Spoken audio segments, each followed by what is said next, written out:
सभी दोस्तों को नमस्कार। आपका स्वागत है। आज हम बात करेंगे एसएससी सीजीएल टीयर 1 की स्ट्रैटेजी के बारे में कि अभी पेपर को लगभग 40 दिन बचे हैं, क्या करें क्या ना करें।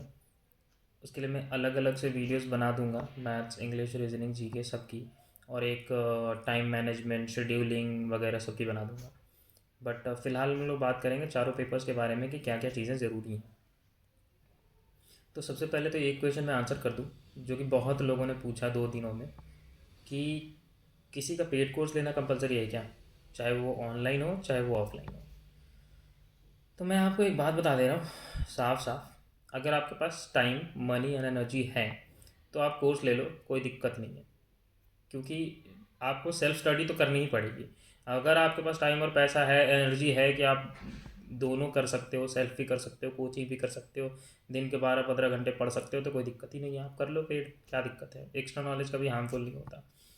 और अगर आप के पास इनमें से किसी भी चीज़ की कमी है तो आप ऑफलाइन कर सकते हो घर पे किताबों के साथ, कोई दिक्कत नहीं है, मैंने भी वही करा था। तो किताबों की अगर बात करें, चलिए आ जाते हैं मैथमेटिक्स पे सबसे पहले। तो मैथ्स की अगर बात करें तो मतलब क्या होता है कि आपको, मैं शुरू से कहता हूँ कि मैथ्स की तैयारी 3 लेवल पे होती है: basic, previous year questions and practice. आप कह सकते हो मॉक्स। ठीक है। बेसिक्स, अब देखो बेसिक्स के लिए आपको चाहिए होंगी कुछ किताबें, है ना। किताबें कौन कौन सी चाहिए होंगी? हाँ देखो, किताबें अगर आप मेरी बात करोगे तो मैंने क्योंकि सेल्फ किया था और शुरू से किया था, मैंने सीजीएल 16 से शुरू किया था अपने तैयारी। उन दिनों ऑफलाइन ही सारी चीज़ें थी, ऑनलाइन 2017 के बाद आई हैं सब। मैंने 2015 एंड में तैयारी शुरू की थी। तो मैंने किताबें बहुत करी हैं। आप, ज़रूरी नहीं है कि जो किताबें मैंने करी हैं, जो किताबें किसी और ने करी हैं, जिसका सिलेक्शन हुआ है, वही किताबें लेके आप सिलेक्शन ले सकते हो, ऐसा कोई ज़रूरी नहीं है। तो मैं बता देता हूँ। मैंने सबसे पहले मेड इजी पब्लिकेशन की किताब एक ली थी, क्वांटिटेटिव एप्टीट्यूड की। उन दिनों मैं गेट की तैयारी करता था, उससे मैंने मैथ्स का बेसिक किया था, बहुत अच्छे से दिया हुआ है उसमें। उसके बाद मैंने एसएससी सीजीएल के लिए पहली किताब जो ली थी मैंने मैथ्स की, वो थी fast arithmetic. Aryan publication, Rajesh Verma की बुक है। वो बुक मुझे बहुत पसंद आई थी, आपको मैं रिकमेंड करूँगा बेसिक्स के लिए वो किताब आप ले ही लो, क्योंकि वो एक छोटी सी बुक है। उसमें अरिथमेटिक और एडवांस दोनों के ना हर चैप्टर को ना बहुत ही बेसिक और बहुत ही बारीकी से समझाया गया है, विथ एग्जांपल्स। और जितने भी एक्सरसाइज के क्वेश्चंस हैं ना, हर क्वेश्चन के 2 सोल्यूशन दिए हुए हैं। एक आपका बेसिक सोल्यूशन है, एक आपका ट्रिकी सोल्यूशन है। तो आपको ये भी समझ में आ जाता है कि एक ही क्वेश्चन के 2 सोल्यूशन किस तरह से हो सकते हैं, एक जो आपको ज़्यादा समय लेगा, एक जो आपका कम समय लेगा। तो सबसे पहले तो आप बेसिक के लिए वो बुक लेकर के आप उसको थॉरली एक बार ख़त्म कर लो। थॉरली एक बार, जस्ट मतलब जस्ट आप देखो कि प्रॉफिट एंड लॉस क्या है, परसेंटेज क्या होता है, एसआई क्या होता है, सीआई क्या होता है। आप बारी बारी से सारे चैप्टर्स को एक बार गो थ्रू करो। गो थ्रू करने के बाद दोबारा जब वापस आओ, जब एक बार खत्म हो जाए, फिर उसके एक्सरसाइजेस करो। एक्सरसाइजेस में सिर्फ बेसिक सोल्यूशंस करो, ट्रिकी सोल्यूशंस मत करो, क्योंकि समझ में आने चाहिए सबसे पहले तो। जब एक बार वो हो जाए तो फिर तीसरी बार से वापस आओ और फिर उसके ट्रिकी सोल्यूशंस देखो। जब ये हो जाए, जब ये किताब एटलीस्ट आप 3 बार कर लो, ठीक है, तब आप दूसरी किताब ले सकते हो। दूसरी किताब आपके बेसिक के लिए क्या होगा, जहाँ तक मैं आपको बताऊंगा, आप राकेश यादव के अरिथमेटिक और एडवांस दोनों ले लो।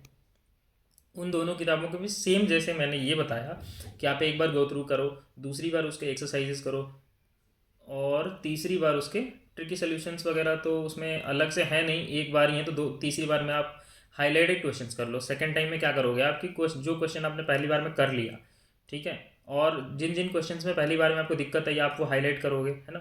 तो दूसरी बार आप क्या करोगे, उनका रिवीजन करोगे, ठीक है। और तीसरी बार आप क्या करोगे, एक बार फिर से गो थ्रू करोगे। फिर वो किताब, कोई भी किताब आपको मैं कहूँगा कि 3 बार तो कम से कम करनी ही है। जब तक आप 3 बार नहीं करोगे ना, तब तक वो दिमाग में बैठेगा नहीं। ठीक है। उसके बाद आपको कुछ किताबें और लेनी पड़ेंगी, वो आप मेंस के टाइम पे ले लेना, प्री के टाइम के लिए इतना काफ़ी है। आप चाहो तो एक और बुक ले सकते हो, क्लास नोट्स, राकेश यादव की अरिथमेटिक, राकेश यादव की क्लास नोट्स, और राकेश यादव की एडवांस। ये 3 किताबें हो गई, और एक आर्यन पब्लिकेशन सबसे पहले करना है। ये 4 किताबें आपको बेसिक्स के लिए काफ़ी हैं। उसके बाद आते हैं प्रीवियस ईयर क्वेश्चंस पे। प्रीवियस ईयर क्वेश्चंस पे जब आओगे तो आपको या तो राकेश यादव की बुक आती है या किरण की बुक आती है। 2 किताबें आपके पास है जिसमें प्रीवियस ईयर क्वेश्चंस आपको इकट्ठे मिल जाते हैं, चैप्टर वाइज डिवाइड किए हुए। तो मैं रिकमेंड करूंगा आप राकेश यादव ले लो, क्योंकि राकेश यादव में सोल्यूशंस आपको बहुत अच्छे से दिए हुए हैं, किरण में वही पुराने घिसे पिटे सोल्यूशंस हैं। और बुक भी बहुत ज़्यादा, उसमें रिपीटेड क्वेश्चन भी बहुत ज़्यादा हैं, हर क्वेश्चन जो बार बार आता है वो उसने शॉर्ट आउट नहीं किया, वो हर बार एक ही क्वेश्चन 6 बार दे रखा है। तो आपका टाइम बचेगा, एनर्जी बचेगा, और बुक किताब देख कर डर भी नहीं लगेगा। है ना? तो बेसिक्स के लिए हो गए, प्रीवियस ईयर के लिए हो गए। अब प्रीवियस ईयर की जो किताब है, चाहे आप राकेश यादव का ले लो, चाहे किरण की ले लो, जो भी आपके पास एक अवेलेबल है, दूसरे लेने की ज़रूरत नहीं है, बेकार के पैसे मत लगाना।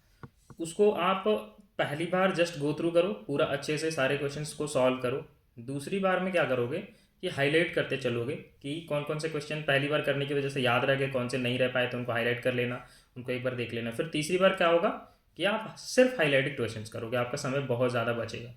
ठीक है, सेम थिंग है। अब उसके बाद आओगे मॉक पे। मॉक का कौन से लेने हैं, कैसे लेना है, कैसे सॉल्व करना है, कैसे आंसर्स एनालिसिस करना है, उसका मैं बाद में बता दूंगा। फिलहाल आपको क्या करना है, सबसे पहले आपने बेसिक्स कर ली, बेसिक्स की 4 किताबें बताई मैंने। उसके बाद आपको प्रैक्टिस के लिए सिर्फ एक किताब खरीदनी है, वो आप करोगे, सीक्वेंस में करोगे, नहीं तो क्या होगा कि मैथमेटिक्स आप कमांड नहीं कर पाओगे। 2 महीने में हीरो बन जाओगे, फिर 2 महीने में ज़ीरो हो जाओगे। उसके बाद आना मॉक पे। मॉक में क्या होता है कि मिक्स्ड क्वेश्चन होते हैं, तो वहाँ से अच्छी प्रैक्टिस हो जाती है। ठीक है, अब बात कर लेते हैं जो लोग कोचिंग करते हैं उनके बारे में। उनको तो किताबें खरीदने की ज़रूरत पड़ेगी नहीं, और क्योंकि क्लास में जो चीज़ें पढ़ाई जाती हैं, आप उसका बढ़िया से नोट्स बनाओ, घर आके उसका बहुत सही तरीके से रिवाइज़ करो। रिवीजन बहुत ज़रूरी होता है, ताकि आप क्लासेस के पैरेलल चल सको। नहीं तो क्लास में एक चैप्टर खत्म हो जाएगा, दूसरा आ जाएगा, और आप पहले पे ही लगे रह जाओगे। तो घर पे आके रिवीजन बहुत ज़रूरी है, ताकि आप अगले दिन जा करके क्या करो, डाउट्स क्लियर कर सको। ठीक है, उसके बाद बात कर लेते हैं कुछ जो मैथमेटिक्स में की चैप्टर्स होते हैं, की टॉपिक्स होती हैं, जिससे मैक्सिमम क्वेश्चंस आते हैं। 5 हैं, अरिथमेटिक के 2, percentage and profit and loss, और एडवांस के 4, अलजेब्रा, ट्रिग्नोमेट्री, मेंसुरेशन और ज्योमेट्री। ठीक है, कोशिश करो इन 4 और 2 6 टॉपिक्स पे पूरी तरह से कमांड कर लो। मतलब एटलीस्ट हो तो 90% एक्यूरेसी तो होना ही चाहिए, 90 to 95% एक्यूरेसी के साथ इनमें से एक भी क्वेश्चन छूटना नहीं चाहिए, क्योंकि मैक्सिमम का सवाल इन्हीं चैप्टर से आते हैं। उसके बाद बात कर लेते हैं कुछ कुछ टिप्स जो कि बहुत ज़्यादा ज़रूरी हैं। तीन तीन कॉपीज़ मेंटेन करना। एक रूल बुक जिसमें आप फार्मूलाज वगैरह नोट डाउन करोगे, कुछ बेसिक चीज़ें नोट डाउन करोगे। ठीक है, स्टैंडर्ड टेक्निक्स हो जाती हैं कुछ पर्टिकुलर क्वेश्चंस को सॉल्व करने की। उसके बाद बात करते हैं diary of mistakes and 5 star questions की। डायरी ऑफ मिस्टेक्स क्या होती है कि जब आप मॉक देते हो ना, जब आप मॉक देते हो तो आपसे जो मिस्टेक्स हो जाती हैं, कुछ सिली मिस्टेक्स होती हैं, उनको आप नोट डाउन करोगे उसमें, ताकि अगली बार सेम मिस्टेक ना हो। ठीक है, उसके बाद आता है 5 स्टार क्वेश्चंस। क्या होते हैं 5 स्टार क्वेश्चंस? वो क्वेश्चंस होते हैं जो बार बार सेम पैटर्न पर रिपीट होते हैं। मतलब कि कुछ क्वेश्चंस तो ऐसे भी होते हैं जिसका आंसर भी वही आता है। जैसे एक क्वेश्चन आपने देखा होगा, अगर आपने बढ़िया से तैयारी की है, तो एक क्वेश्चन का आंसर हर बार 2 आता है, हर बार 2 आता है, चाहे आप उसको जैसे बना लो। तो कुछ ऐसे 5 स्टार क्वेश्चंस होते हैं जो बार बार वही आने हैं उसके आंसर, या बार बार सेम पैटर्न पर रिपीट होता है, सिर्फ डिजिट्स चेंज कर देते हैं। तो उन क्वेश्चंस को आप नोट डाउन कर लो। तो ये 3 चीज़ें करनी है, रूल बुक बनानी है, 5 स्टार क्वेश्चंस को नोट डाउन करना है, और एक डायरी ऑफ मिस्टेक्स बनानी है। 3 चीज़ें मैथमेटिक्स में इतना करो, काफ़ी है। बात करते हैं इंग्लिश के बारे में। ठीक है, इंग्लिश का क्या सीन है कि इंग्लिश को मैं 3 सेक्शंस में डिवाइड करता हूँ। सेम, एक ग्रामर है, एक वोकैब है, और एक रीडिंग कॉम्प्रहेंशन। ग्रामर पार्ट में आपका पूरा पार्ट ऑफ स्पीच आ जाता है, noun, pronoun, verb, adverb, adjective, preposition, conjunction, active, passive, narration and all. ठीक है, वोकैबुलरी में आपका one word substitution, antonym, synonym, phrasal verb, paronym, homonym, सारी चीज़ें आ जाएंगी, इडियम भी आ जाएंगी, इडियम फ्रेजेस आ जाएंगे। और तीसरा होता है कॉम्प्रहेंशन, जिसमें रीडिंग कॉम्प्रहेंशन, क्लोज टेस्ट और पीक्यूआरएस आता है। ये 3 चीज़ें। ठीक है, अब देखो ग्रामर के लिए एक एक बुक आप तो कंपलसरी ले लेना, तीनों सेक्शंस पे काम आएगा। एसपी बख्शी की जनरल इंग्लिश। ठीक है, ये आपको, अगर ये किताब आपने कर ली ना, तो ये ग्रामर हो, वोकैब हो और कॉम्प्रहेंशन हो, तीनों पार्ट जो है बेसिक आपका तीनों का क्लियर हो जाता है। बेसिक। अब आप इस किताब को करोगे कैसे? देखो ये किताब जो है देखने में मोटी है और थोड़ी कॉम्प्लिकेटेड लग सकती है बिगिनर्स को। तो मैं कहूँगा कि फर्स्ट टाइम आप जब इसको करें तो अलग अलग कर लें, इसमें मिक्स्ड दिया हुआ है सब कुछ। तो आप पेज नंबर वाइज या क्लिप वाइज कुछ भी करके, नाउन, प्रोनाउन ऐसे करके 1 बाय 1 पहले पूरा ग्रामर ख़त्म करें, फिर एक्टिव पैसिव ख़त्म करें, फिर नरेशन ख़त्म करें। उसके बाद फिर आ जाते हैं वोकैब पे। तो वोकैब आप 1 बाय 1, उसमें क्या है, बहुत सारा वोकैब दिया हुआ है। तो वो आप डेली 100 करके कर लें। मैं क्या करता था, वोकेबलरी में अल्फ़ाबेट वाइज कर लेता था कि ए एक दिन में ख़त्म कर दिया, फिर अगले दिन बी कर लिया, अगले दिन सी कर लिया, 26 दिन में पूरा वोकैब खत्म हो जाता था। और करने का अर्थ है ना कि one word substitution, idiom phrases, phrasal verb, homonyms, paronyms जितने हैं सबके ए अल्फ़ाबेट वाले पहले दिन ख़त्म करने हैं, बी अल्फ़ाबेट वाले दूसरे दिन ख़त्म करने हैं। ऐसे करके 26 दिन में पूरा वोकैब खत्म हो जाता था। ठीक है। और जहाँ तक रीडिंग कॉम्प्रहेंशन की बात है, PQRS और क्लोज टेस्ट और रीडिंग कॉम्प्रहेंशन की, ये तीनों आप मॉक के दौरान कर सकते हो। और बाकी प्रैक्टिस कहाँ से करनी है मैं बता दूंगा आगे। तो 3 सेक्शंस याद रखना, ग्रामर, वोकैब और कॉम्प्रहेंशन। ठीक है। अब आते हैं बुक्स पे। ग्रामर के लिए कौन कौन सी बुक्स लगेगी? सबसे पहले तो SP बख्शी में ग्रामर है ही। ठीक है, आप उसको पहले कर लो। उससे पढ़ के पहली बार में सिर्फ गो थ्रू करोगे। ये नहीं सोचना है कि समझ में आ रहा है कि नहीं, याद हो पा रहा है कि नहीं, रूल्स रेगुलेशन कुछ रटने वटने नहीं है। पहली बार में जस्ट गो थ्रू करना है, आपको पता चल जाएगा सिलेबस क्या है, क्या क्या चीज़ें हैं मुझे पढ़ने को। दूसरी बार में जब आना तब उसके रूल्स वगैरह देखना, और तीसरी बार में जब आना तब उसके एक्सरसाइजेस वगैरह करना।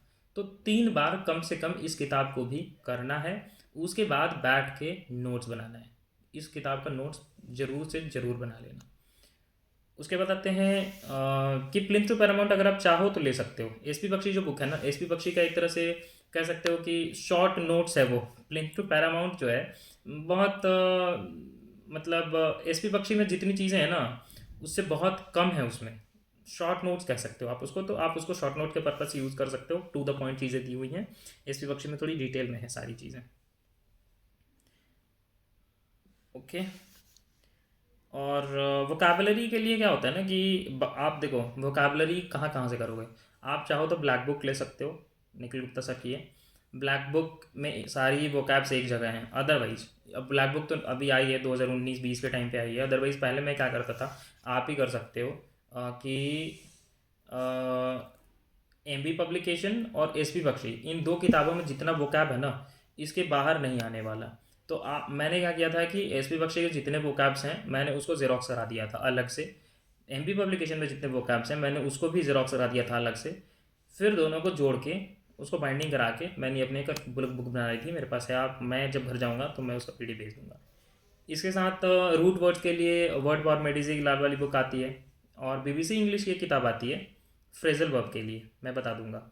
और वर्ड फॉर मेडिजी की एक और बुक आती है स्पेलिंग के लिए। ये 3 किताबें ले लेना। वर्ड फॉर मेडिजी की 2 किताबें, एक वोकैब और एक स्पेलिंग के लिए।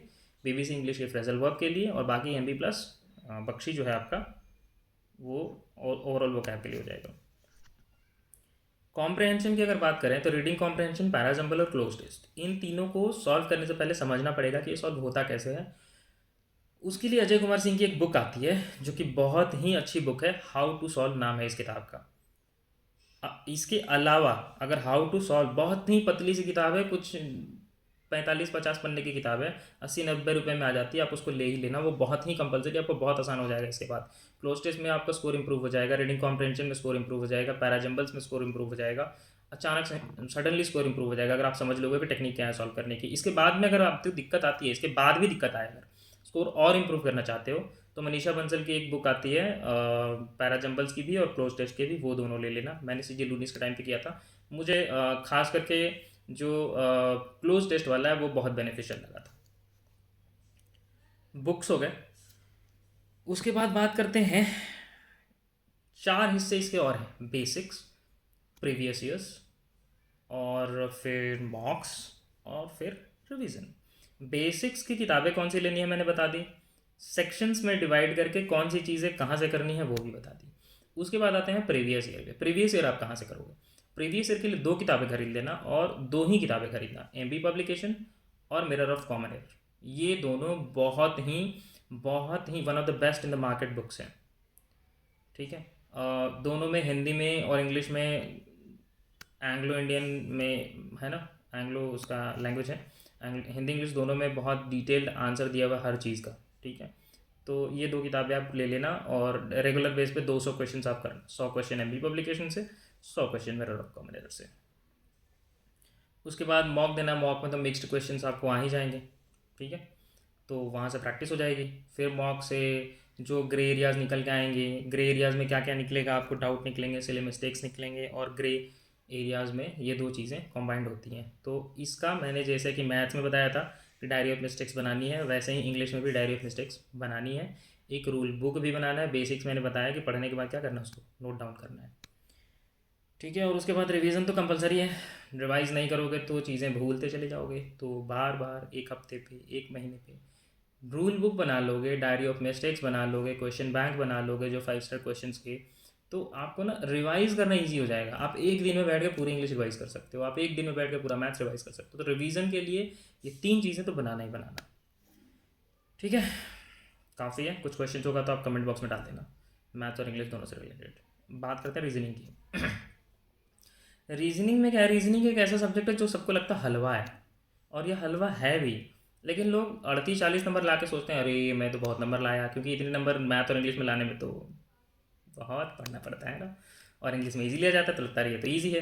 कोशिश करो इंग्लिश में थोड़ा और मेहनत करके 45 और 50 के बीच में स्कोर लाने का। 50 आ जाए तो ज़्यादा अच्छा है, 45 47.5 आए तो भी कोई दिक्कत नहीं है, लेकिन 45 से नीचे पे कॉम्प्रोमाइज़ मत करना, थोड़ा मेहनत कर लेना। इसके लिए सिर्फ एक ही किताब खरीदनी है, किरण चैप्टर वाइज की। किरण चैप्टर वाइज की रीजनिंग वाली बुक ले लो, उसको ऊपर से नीचे तक पूरा एक बार गो थ्रू करो। ठीक है, उसके कुछ की टॉपिक्स हैं, मैं बता देता हूँ। जैसे एनालॉगी है, सिमिलैरिटी है, classification, coding decoding, missing numbers और सीरीज़। ये जो 6 चैप्टर्स है ना, इन पे अगर आपने कमांड कर लिया तो लगभग 50 to 55% क्वेश्चन यहाँ से आते हैं। इनको अच्छे से कमांड करना, अच्छे से प्रैक्टिस करना, कहीं कोई दिक्कत हो जाए तो बताना। और उसके बाद तो मॉक दोगे तो मॉक में जो ग्रे ग्रे एरियाज निकल के आएंगे, फिर उसके ऊपर मेहनत करना है। इसी बुक से या तो सोल्यूशन मिल जाएगा या यूट्यूब पे कहीं फ्री वीडियोस मिल जाएंगी। लेकिन रीजनिंग के लिए बाहर से कोई किताब और खरीदने की जरूरत नहीं है, सिर्फ यही एक किताब लगेगा। उसके बाद आते हैं जनरल नॉलेज या जनरल अवेयरनेस कह लो। ये one of the toughest portion है अगर आप साइंस बैकग्राउंड के स्टूडेंट हो, बीटेक बैकग्राउंड के स्टूडेंट हो। और कॉमन ग्रेजुएशन के लिए भी ये बहुत ही डिफिकल्ट है। जो लोग यूपीएससी की तैयारी करते हैं उनके लिए आसान होता है वैसे, क्योंकि वो रेगुलर करंट अफेयर करते हैं और कोई दिक्कत ही नहीं है, फिर कोई दिक्कत नहीं है। तो इसके की टॉपिक्स आपके 4 हैं, फिजिक्स, केमिस्ट्री, बायोलॉजी, तीनों साइंस बैकग्राउंड। और ज़रूरी नहीं है मैं साइंस बैकग्राउंड का हूँ, ये तीनों मैं छोड़ के आता हूँ, मेरी समझ में ना आता। तो जिसको समझ में आता है उसको बेहतर है, जिसको नहीं आता उसको मेहनत करने पड़ेगा। मैं मतलब 16 में, 17 में, 18 में, अभी तक मेरे मैक्सिमम 26 स्कोर रहा है जे इसमें, जनरल अवेयरनेस में। और मुझे बाद में समझ आया कि ये इम्प्रूव क्यों नहीं हो पा रहा था, क्योंकि फिजिक्स, केमिस्ट्री, बायोलॉजी मेरा बहुत ही वीक है। तो आप इसमें मेहनत कर लेना, अभी से कर लोगे तो बेहतर है। फिजिक्स, केमिस्ट्री, बायोलॉजी और पॉलिटी, इन चारों पे तो मेहनत करना ही करना। ये अकेले 60% कवर कर लेते हैं। बाकी सब, हिस्ट्री हो गया, जोग्राफी हो गया, इकोनॉमिक्स हो गया, ये सब भी करो आराम से, धीरे धीरे। और इन चारों पे तो कमांड करना ही करना। इनको एक बार रीड कर लेना, दूसरी बार रीड करना, फिर हाईलाइट कर लेना, फिर रिवाइज करना, फिर रिपीट रिपीट रिपीट करते रहना। और इसके लिए मैं बता रहा हूँ 3 किताबें ले लेना। एक बेसिक्स की, लूशन सब्जेक्टिव, 300 पेजेस की है।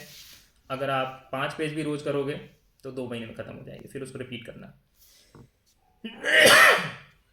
फिर सेकेंड टाइम रीड करना, हाईलाइट कर लेना, फिर उसे रिपीट करते रहना, रुकना नहीं है जब तक एग्ज़ाम नहीं आता। दूसरी है प्रीवियस ईयर कह लो। प्रीवियस ईयर्स के लिए आपके पास घटना चक्र ले सकते हो अगर हिंदी में चाहिए, किरण चैप्टर वाइज ले सकते हो अगर इंग्लिश में चाहिए। सेम है, ऑब्जेक्टिव क्वेश्चंस होते हैं, उसको प्रैक्टिस करो डेली बेस पे, 100 क्वेश्चन या 200 क्वेश्चन जितना आप कर सकते हो। तीसरी किताब है प्रीवियस ईयर नहीं, तीसरी किताब है लूसेंट ऑब्जेक्टिव की, प्रैक्टिस के लिए। उसमें क्या है, मिक्स्ड क्वेश्चंस है। वहाँ से क्या होता है ना कि वहाँ पे ना सब टॉपिक्स वाइज दिया हुआ है। जैसे आपने लूसेंट सब्जेक्टिव में पढ़ा कोई टॉपिक, जैसे इंडस वैली सिविलाइजेशन पढ़ा, तो उसमें आपको इंडस वैली, क्योंकि दोनों लूसेंट की किताबें हैं, उसमें इंडस वैली सिविलाइजेशन सब टॉपिक है हिस्ट्री का, उस पर आपको ऑब्जेक्टिव क्वेश्चन मिल जाएंगे, तो वो बेहतर होता है। तो आप बेसिक्स के लिए लूसेंट सब्जेक्टिव, प्रैक्टिस के लिए लूसेंट ऑब्जेक्टिव और प्रीवियस ईयर्स के लिए किरण चैप्टर वाइज। ठीक है, 3 किताबें। और daily daily 5 page Lucent subjective का, और 100 क्वेश्चंस बाकी दोनों किताबों से करो। आप इतना कर लो, काफ़ी है। ठीक है, बाकी बातें बाद में करेंगे। अगर कोई दिक्कत हो तो कमेंट बॉक्स में बता सकते हो। आपका बहुत बहुत शुक्रिया इतना देर सुनने के लिए। Thank you so much. Tata bye bye, अपना ख्याल रखो, अच्छे से पढ़ाई करो।